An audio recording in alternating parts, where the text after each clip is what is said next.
Hindi ako 5 years sa Itbulaga. 20 years ako dyan. Alam kong nangyayari dyan sa loob. Kaya, pakiusap ko lang dyan sa Itbulaga. Mr. Tubiara, sir, kung paring boss Tony Tubiara, kausapin mo naman yung mga taga Itbulaga na kung pwede, tigilan nila ako kasi kung gusto nila ng siraan, sige, siraan nila ako. Pero hindi ako maninira, Mr. Tubiera. Magkikwento ako ng mga totoo na nangyayari dyan. Kaya kung ako sa inyo, i-meeting nyo yung mga buisit dyan. Sabihin nyo sa kanila, tigilan na ako kasi, matinong tao naman ako na nanahimik, nagtatrabaho. Meron akong vlog ngayon, pasok sila ng pasok dito kung ano sinasabi. Na-trace ko po, Mr. Tobiera. Same user, ibang account, same users. Yung ibang account nga, yung 5 years ako pa ginagamit pa eh. At lahat yun, hindi naman lahat, yung karamihan na trace. Ilang taon na lang, ilalatag ko na kung ano talaga nangyari dyan sa Itbulaga. O hindi ako takot sa TBJ. Anong pinagsasabi niyo?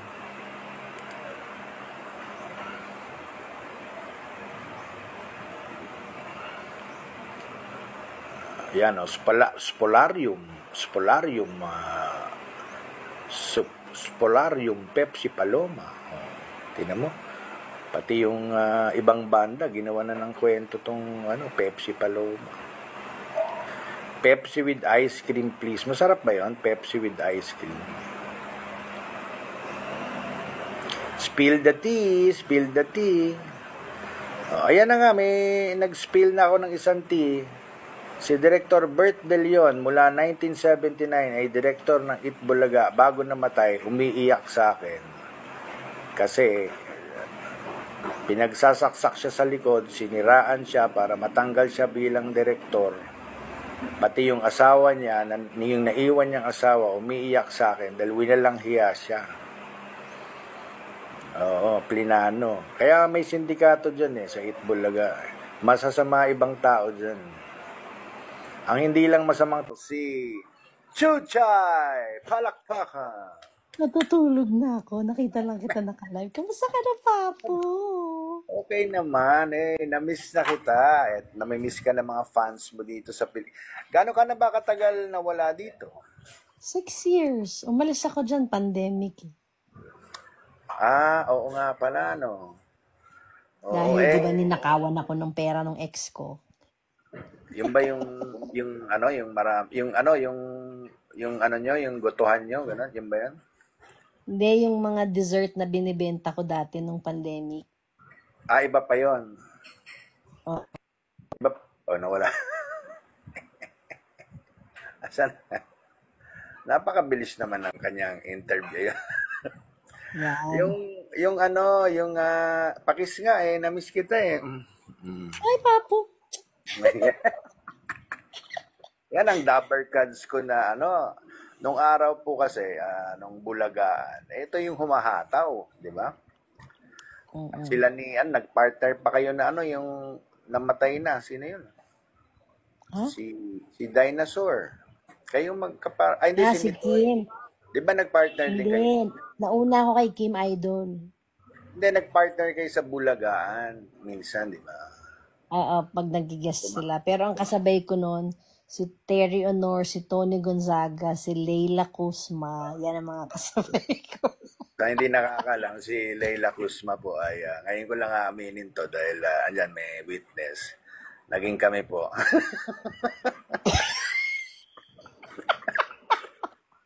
No holds bar ba rito?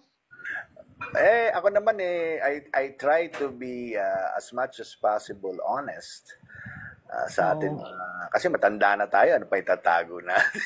Pero yung mga sekretong huwag mo nang i-ano.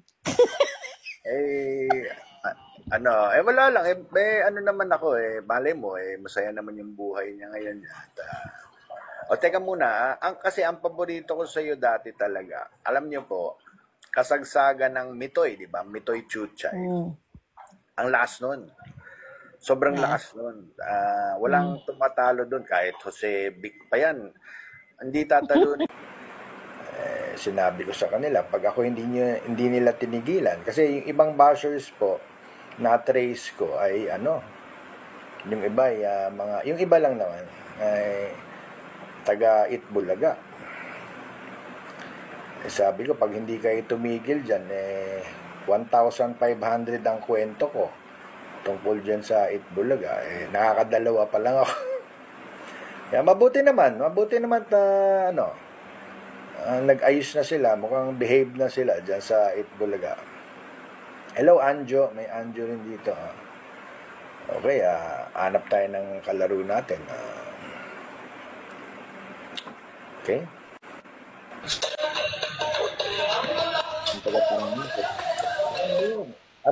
What's your country?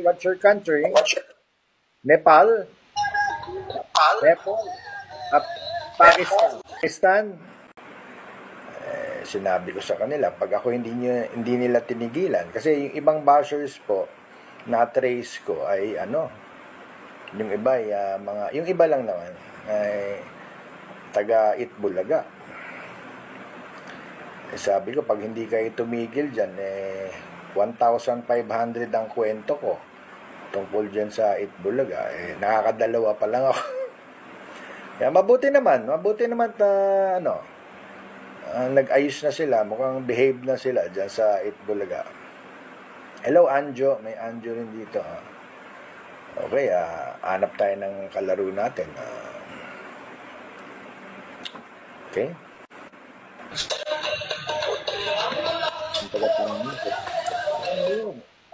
What's your country? Nepal? Pakistan? Kaya kasi sa mga reporter, pag hindi ko sinagot, sabihin bastos ako. Kaya sinagot ko. Ang sinagot ko lang naman nun ang alam ko, ang boss namin dun, si Halushus. Ayan na, nagalit na yung mga trolls ng Itbulaga.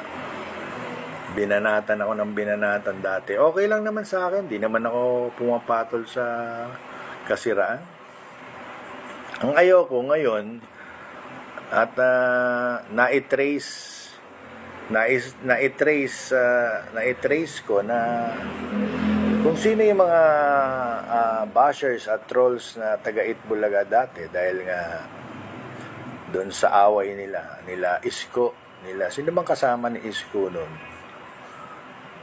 Basta yun, nag-away-away sila. Sila pa rin nung trinace ko, sila pa rin yung mga trolls dito na bumabanat sa akin. Hindi naman lahat, pero marami.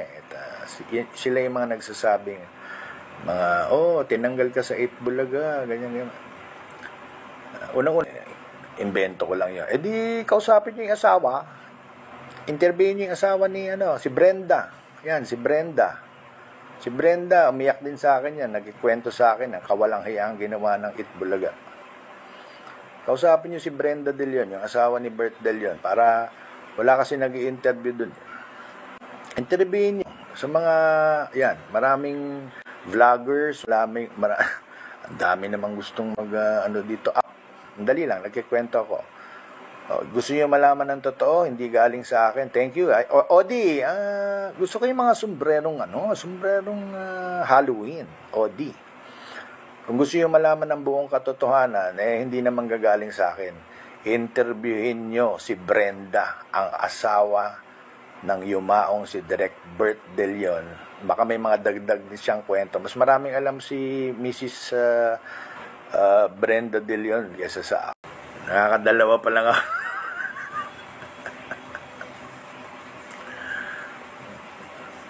At hinahamon ko ang mga trolls ng Itbulaga. Sige, banatan niyo lang ako. Siraan niyo lang ako. Banatan niyo ako ng banatan. Hindi ko kayo sisiraan, pero ilalatag ko yung mga katotohanan. Mga katotohanan na may resibo. Yan kasinungalingan nyo versus katotohanan. mga experience ko dyan sa 8 Bulaga. With resibo, ha? Hindi ako magkikwento ng walang resibo. Kaya ito'y warning dyan sa mga trolls ng 8 Bulaga. At nag-umpisa kasi yan Yes, good morning again. At total, nasa Senado naman ang kwentuhan natin. Meron sana akong gustong ikwento sa inyo. Na magandang kwento to. Siyempre, marami tayong kaibigan na senador dahil tayo po ay nagtrabaho sa Senado ng 2 taon. Mula 2022 hanggang 2024. 2 years mahigit din ako dyan sa Senado. At isang nakakatawang kwento sa akin ng isang senador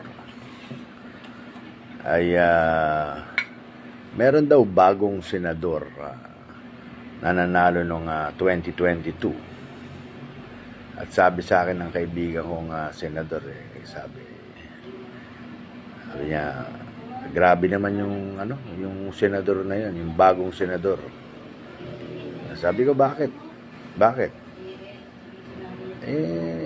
Niyayaya kami sa Pegasus. Pegasus, dyan sa Quezon Boulevard. Sabi daw, tara, punta tayo Pegasus mamaya pagkatapos ng session. Ang sabi daw sa kanya, ng mga senador na niyaya niya, hindi na pwede yan. Senador na tayo. Huwag tayong pupunta dyan. Masisira tayo dyan. Sabi nung kaibigan ko senador, grabe yun.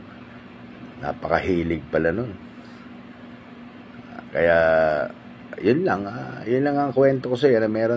Meron pong isang manyakis na senador dyan sa Senado. At ang pinakamaganda nito, ang tip ko sa inyo, kasi ito kwento lang naman sa akin. Kinikwento ko lang naman sa yung kwento sa akin. Pero may mga narinig na rin ako, may mga nabasa na rin ako na ito nga daw senador na to, talagang mahilig pumunta dyan. At ang masama, nagre-reklamo daw yung mga babae dyan kasi kung ano-anong mga pinapagawa daw. Kaya wala tayong preba pero ang pinakamaganda niyan buti pa pumunta kayo mga lalaki, pumunta kayo dyan sa Pegasus at tanungin nyo kung meron ba talagang senador dito na talagang nagpapahirap daw sa mga babae.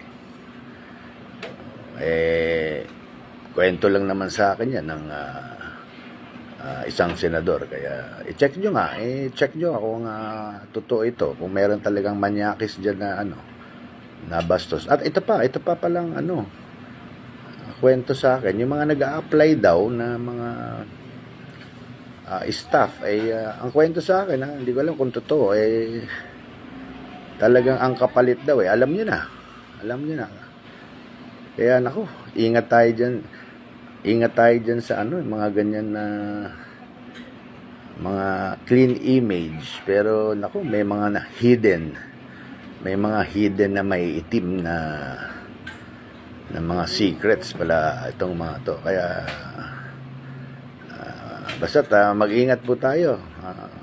Darating na naman yung halalan sa 2028. Mamili po tayo ng mga talagang matitinong namumuno sa atin. Hindi yung nagpapayaman, ang yayabang. Akala mo para sa mahirap, akala mo pag nangangampanya, akala mo para sa mahihirap Pag nanalo na, nagpapayaman lang pala. Chismis lang yun, chismis. Kinikwento ko lang sa inyo dahil 3.3 million ang atin followers dito sa ating programa. Yan po yung isang chismis. O paano, kita-kits na lang. Abangan ang susunod na kabanata. Bye!